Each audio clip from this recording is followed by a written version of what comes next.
Přijeli jsme do zoologické zahrady v Táboře, kde společnost Karlštál dodávala pro generálního architekta ateliér ABM stavebně konstrukční řešení a své černé nerezové sítě dalšímu unikátnímu projektu, a to záchranné stanici pro chladnomilné šelmy.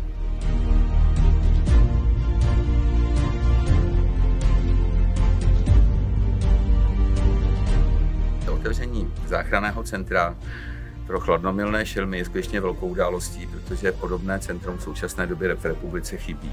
My jsme při plánování toho záchranného centra se inspirovali podobnými stavbami, jaké staví světové zoo, a ty pozitivní trendy jsme se snažili promítnout tady. Záchranné centrum je koncipováno jako dva velké výběhy o 500 metrech čtverečních, které jsou kompletně zastřešeny nerezovou sítí, která navíc je v černé barvě, tak aby minimálně rušila okolí.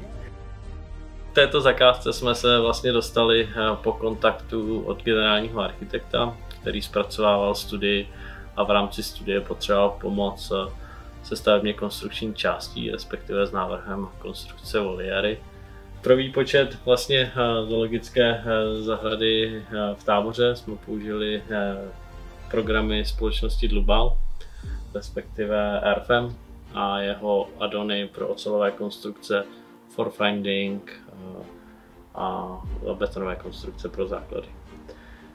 Výpočet probíhal vše v jednom modelu, což nám usnadňuje práci.